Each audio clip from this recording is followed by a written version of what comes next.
The baby was barely breathing when she placed him down and walked away. No would-be, no explanation. Just a wealthy woman disappearing into the night, leaving her child with the one person she believed didn't matter, a black janitor at a quiet gas station. To her, it was a problem dumped and forgotten. But what happened next wasn't just about survival. It was about dignity, prejudice, and a choice that would echo for years. 5 years later, their paths crossed again, and the truth stopped her cold.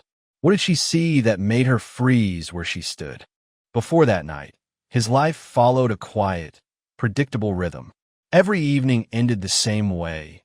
Long hours cleaning floors no one noticed, wiping spills no one thanked him for, then walking home with tired hands and an honest heart.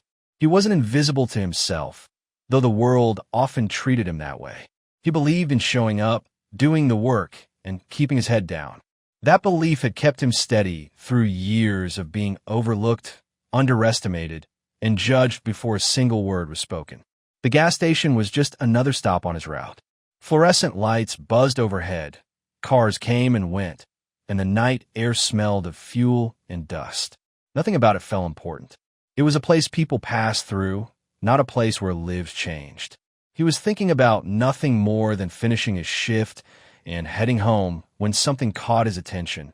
A sudden stillness, a presence that didn't belong. She didn't look lost. She didn't look desperate. She looked certain. Expensive clothes, a clean car, and the kind of confidence that came from knowing doors always open for her. When she stepped out of the shadows, there was no hesitation in her movement, only urgency wrapped in control. And in her arms was something small, fragile, and dangerously quiet. He didn't know her story. He didn't know why her hands were shaking or why her eyes refused to meet his. All he knew was that the moment she placed that child down, everything shifted. The air felt heavier. The silence grew louder. And deep down, he sensed that this wasn't a misunderstanding. It was a decision. What he didn't yet realize was that this moment would test more than his character. It would expose a prejudice so deep, it assumed kindness had a color, and consequences that neither of them could escape. The moment stretched longer than it should have. Cars pulled in and out of the station, engines roaring, doors slamming, lives moving forward as if nothing extraordinary had happened. But for him, time slowed. The baby lay still, wrapped in fabric too fine for a place like this, breathing shallowly under the harsh white lights. Instinct took over before fear could. He moved closer, careful, protective, fully aware of how the scene might look to anyone passing by. And it didn't take long for eyes to start lingering. People stared. Some slowed their cars. Others whispered from a distance. A black man, a crying baby. Late at night, the assumptions formed instantly, heavy and dangerous. He felt them settle on his shoulders like a weight he'd carried his whole life, but never this sharply. Every second he hesitated felt like a risk. Every move felt like it could be misunderstood. He tried to do the right thing. He searched for help, but help didn't arrive the way it should have. When authority figures finally appeared, their attention wasn't on the abandoned child first. It was on him, his clothes, his skin, his presence. The questions came fast, sharp, suspicious. His answers didn't seem to matter. The truth felt smaller than the judgment already made. The baby was taken from his arms without acknowledgement of the care he'd shown. No one asked how long he'd stay by that child's side. No one noticed how his hands trembled when they pulled the baby away. Instead, he was left standing alone under the lights, watched until he walked off, as if guilt followed him simply for being there. Word spread quickly after that night. At work, the glances changed. Conversations stopped when he entered a room. Some people treated him with forced politeness, others with quiet avoidance. A story had been written about him without his consent, shaped by bias rather than truth.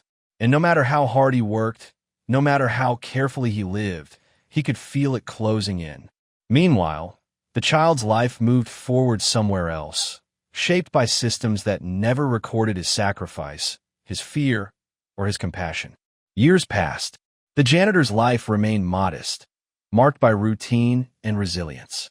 He kept his head down, but the memory of that night never faded. It lingered in quiet moments, in the spaces where injustice is never resolved, only endured. Then came a day everything shifted again. 5 years later, a chance encounter reopened wounds that had never healed. A familiar face, a sudden stillness, recognition flashing across eyes that once looked past him. The power dynamics had changed, but the truth had not. What she saw in that moment forced her to confront what she had done, and who she had trusted to clean up her mistake. And as the weight of the past came crashing down, one question hung in the air, unanswered and unavoidable. Who was really abandoned that night, and who had paid the price ever since? The moment arrived without warning, heavy and undeniable. 5 years had carved different lives for both of them, but time had not softened the truth. When she saw him again, the world seemed to narrow, the noise fading as recognition hit her all at once. The man she once dismissed as disposable now stood rooted in place, his presence steady, unchanged in the ways that mattered. And standing beside him was the child, no longer small, no longer silent, but alive, watching, existing because of a decision she never expected to face again. Her confidence cracked.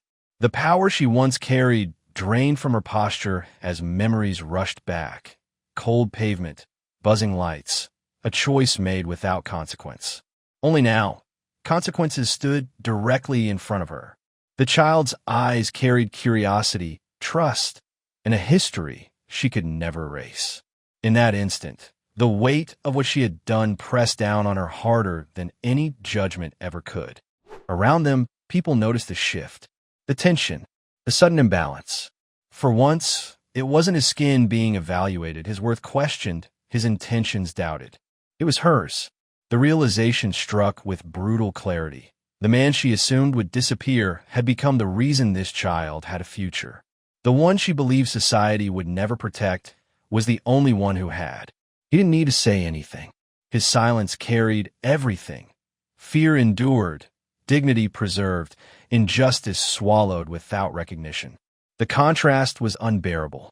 She had wealth, status, and choice. He had none of those, yet he had done what she could not. And as the truth settled in, there was no escape from it, no rewriting the past, no hiding behind privilege.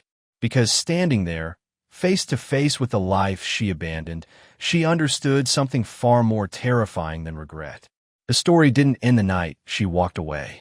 It was only beginning to expose who she really was. In the end, there was no dramatic apology that erased the past and no moment that magically balanced the scales. Life moved forward the way it always does, unevenly. The child remained where love had been chosen over convenience. The man returned to his quiet routines, still unseen by many, but no longer defined by that night alone. What changed wasn't his humility or strength. It was the truth finally standing in the open, undeniable and uncomfortable. The incident left marks that couldn't be measured. Not on paper, not in records, but in the way he carried himself, knowing he had done the right thing in a world that rarely rewarded him for it. And in the way she walked away that day, forced to confront the reality that privilege had allowed her to abandon responsibility, and that humanity had come from the place she least expected. This story was never just about one woman or one man. It was about a system that assumes danger before decency. About how easily kindness is overlooked when it doesn't come wrapped in status or the right skin color. About how often Black compassion is questioned while Black sacrifice goes unnoticed. Somewhere tonight, someone will still be judged before they are understood. Someone will still be watched instead of helped.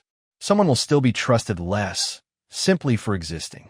And yet, stories like this remind us that dignity does not belong to wealth, power, or appearance. It belongs to action. The baby survived because one person refused to walk away. The truth survived because time has a way of bringing injustice back to the surface. The real question is this: how many quiet acts of courage go unseen every day? And what kind of world are we choosing to build when we refuse to see them? If this story moved you, don't let it end here. Reflect on it, share it, and ask yourself what choice you would make when no one is watching.